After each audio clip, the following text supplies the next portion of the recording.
Hari yang berat dan tak terduga. Senin, April 2006. Jelang subuh dingin mulai merasuk lagi. Seluruh badan gemetar melawan dingin. Ketika bangun, lubang hidung dan mulut dilapisi es tipis. Sepertinya uap air dan hasil pernafasan menjadi kristal es. Dingin mulai terang. Tapi matahari belum muncul ketika saya mengambil wudhu. Dan kalau belum lupa, saya sempatkan sholat subuh dalam kondisi menggigil serta darurat. Apa yang saya lihat semalam berupa lampu penerangan jalan raya, suara motor, ternyata berupa lembah, jurang, dan hutan pinus. Hal terpenting semalam, saya berada kondisi sadar, bukan mimpi. Beruntung logika akal sehat semalam masih jalan. Kalau tidak, tinggallah nama saya tanpa cerita. Rencana survival hari kedua, saya harus turun sejauh mungkin agar segera bertemu ke perkampungan warga. Pagi-pagi sekali, sebelum pukul 07 waktu Indonesia Barat, saya sudah mulai menuruni kembali aliran sungai tersebut. Kondisi jarak antara bebatuan mulai tinggi. Matahari mulai meninggi ketika saya dihadapkan pada sebuah gugusan batu curam, air terjun. Kondisi aliran sungai ini mirip sebuah lembah yang diapit bukit. Saya harus melewati air terjun ini yang tingginya 5 meteran dengan berpegangan pada sisi bebatuan yang ditumbuhi rerumputan. Bisa dibilang seperti merayap di samping air terjun. Beruntung debit air yang meluncur sangat sedikit sehingga tidak membasahi pakaian. Dan partner survival saya kembali. Burung sayap biru dan berekor kuning kembali terbang di hadapan saya. Hari ini burung tersebut sepertinya melanjutkan tugasnya, menemani saya lagi. Kelakuan si burung sama seperti hari pertama kemarin. Sama juga seperti apa yang saya ceritakan sebelumnya. Siang itu kondisi mulai mendung. Beberapa menit kemudian turun gerimis. Saya menemukan sebuah goa untuk berteduh. Bukan gua yang seperti dibayangkan. Hanya sebuah cerukan tanah yang cukup untuk satu orang dan terlindung dari hujan. Prinsip selanjutnya, saya berusaha agar pakaian yang dikenakan tidak basah. Maka selama perjalanan seringkali saya terpleset untuk mencari batuan yang kering dan tak berair. Setengah jam berteduh, gerimis mulai berhenti dan saya kembali melakukan survival. Matahari mulai meredup hari ini. Persiapan tidur sama seperti hari pertama. Hanya kali ini sarung tangan tinggal satu buah. Sepertinya yang satu lagi terjatuh entah di mana. Sebelum langit gelap, saya sudah tidur. Dan sama seperti malam sebelumnya, ketika bulan purnama tepat di atas kepala, saya kebelet buang air kecil. Nah, malam kedua ini, telinga saya mendengar gema suara sound system. Mirip seperti orang punya hajat. Nah, apalagi ini. Semoga ini benar dari suara orang punya hajat. Berarti saya tidak jauh dari penduduk. Akhirnya saya mencoba tidur lagi. Menggigil dan menggigil. Namun akhirnya tertidur juga. Selasa, April 2006. Selamat pagi hidung dan mulut yang berselimut es. Rasanya tubuh ini mulai beradaptasi dengan suhu dingin gunung. hampir sama seperti 2 hari sebelumnya. Sedari pagi saya mulai jalan menuruni jalur sungai tersebut. Namun hari ini sang burung yang menemani tidak datang. Sambil berjalan tiba-tiba terbayang semua orang yang saya kenal. Keluarga, teman sekolah, tetangga, teman main, semuanya. Mungkin saya kangen atau sedang dikangeni. Matahari bersinar terik sejak pagi. Di tengah perjalanan mendadak, plak, biur saya terpeleset. Jatuh sambil duduk dan tercebur. Lumayan sedikit tambah basah lah. Sekujur tubuh. Kemudian pakaian yang basah harus saya jemur terlebih dahulu. Kaos saya jemur terlebih dahulu. Setelah kering kaos saya jadikan celana. Kemudian celana pendek dan celana dalam yang basah giliran saya jemur. Hahaha, untung tidak ada orang. Saya tidak mau pakai basah karena tidak tahu sampai kapan saya bisa sampai perkampungan penduduk. Mungkin saya harus bertahan berapa malam lagi. Melangkah dari satu batu ke batu yang lain.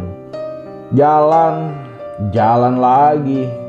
Akhirnya menemukan jalur batuan curam berlumut yang tak mungkin saya lewati. Tepat di sebelah kanan terhadap sebuah gundukan bukit yang paling tinggi. Sengaja saya memilih menaiki bukit tersebut untuk melihat harus memilih jalur kemana lagi.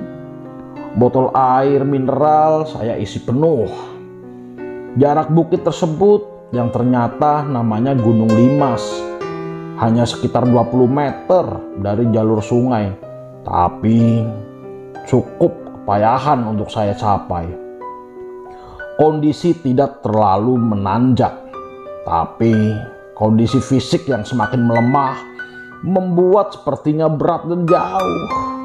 Begitu sampai di puncak bukit tersebut, alhamdulillah saya bisa melihat rumah-rumah penduduk, villa, hotel, pos perizinan, lalu jalur pendakian yang harus saya lewati.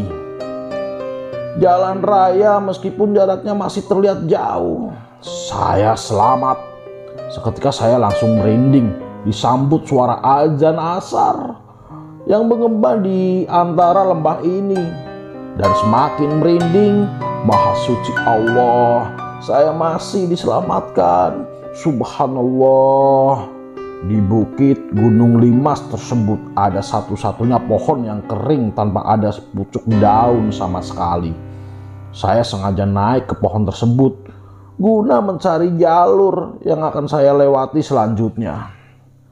Pandangan di atas pohon akan lebih jelas dan jangkauan lebih jauh. Tinggi pohon ini sekitar 5 meteran.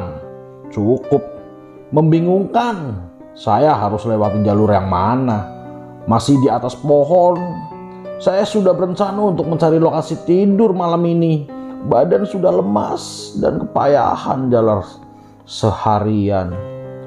Dari kejauhan, jarak pandang sekitar 2 kilometeran sepertinya. Segerombol barisan berwarna oranye berjalan menuruni sebuah bukit. Saya perhatikan lagi. Ya, mereka rombongan pendaki atau tim SAR. Saya teriak sekuat-kuatnya, menggema, hening sejenak. Kemudian ada teriakan balasan. Alhamdulillah. Saya melambaikan kaos sambil teriak lagi. Di antara ranting pohon kering yang tak berdaun tersebut, setelah mengetahui posisi saya dari kejauhan, terlihat rombongan tim SAR berbelok ke arah saya dengan menuruni lembah yang cukup lebar dan dalam. Kondisi yang ada di sekitar ketika itu, saya berada di atas puncak bukit yang dikelilingi jurang dan lembah yang hampir mengelilingi sepanjang mata memandang. Kondisi jalur pendakian normal. yang seharusnya dilalui para pendaki berada pada gugusan bukit yang terpisah lembah tersebut. Sehingga untuk bisa kembali ke jalur pendakian normal, saya harus menuruni lembah jurang yang jauh. Gambaran jauh adalah segerombol tim SAR, seragam oranye, hanya terlihat seukuran garis oranye tebal. Perkiraan saya lebih kurang 1 jam perjalanan. Belum lagi rombongan tim SAR sampai tiba-tiba terdengar suara, "Mas Arif, Mas Arif." Pada waktu hampir bersamaan, botol air mineral yang saya bawa jatuh dan masuk jurang. Kemudian saya turun dari pohon. 5 orang tersebut adalah penambang belerang dan penduduk lokal. Yang menemukan saya pertama kali mereka adalah tim SAR dadakan yang sengaja mencari keberadaan saya. Pemimpin SAR dadakan itu adalah Bapak Khairon, penambang belerang di gunung ini. Salah satu dari mereka juga menemukan slayer hijau yang sengaja saya tinggal di sebuah pohon.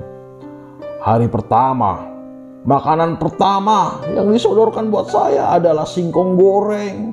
Nikmatnya makanan pertama ini setelah 3 hari perut kosong.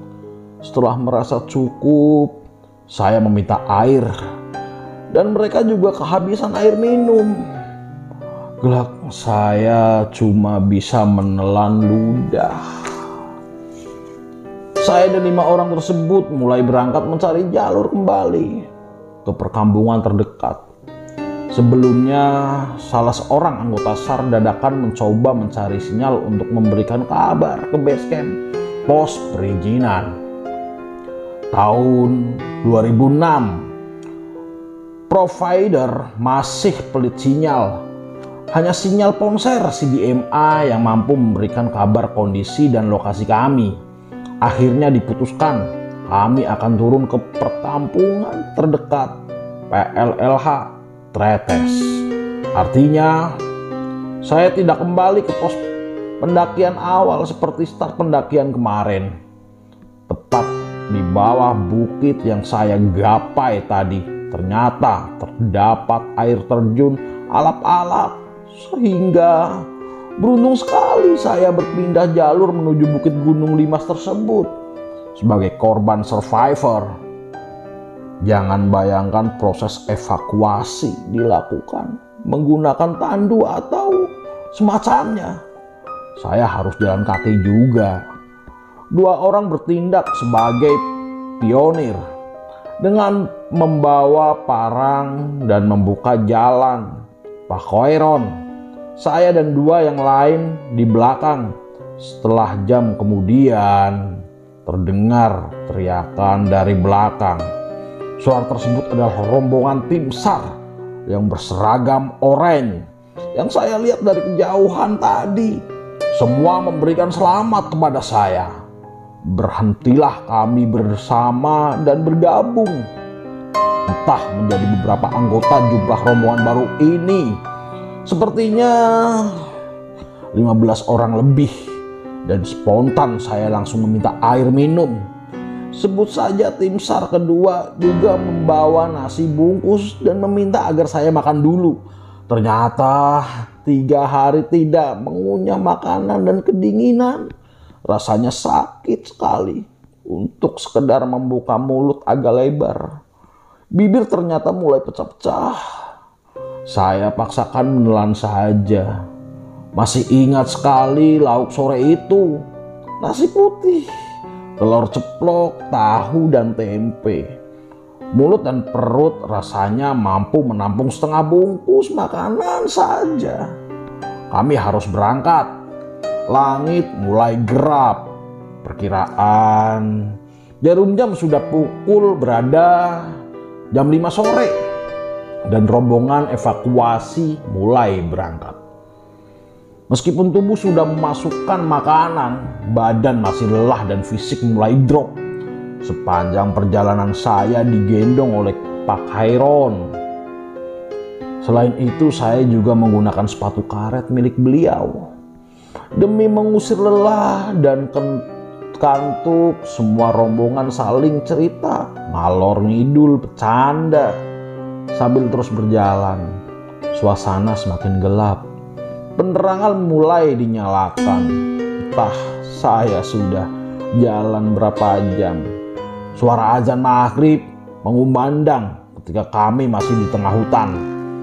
Jalan lagi, turunan dan terus turunan. Azan Isya memecah langit malam itu. Kami masih belum sampai.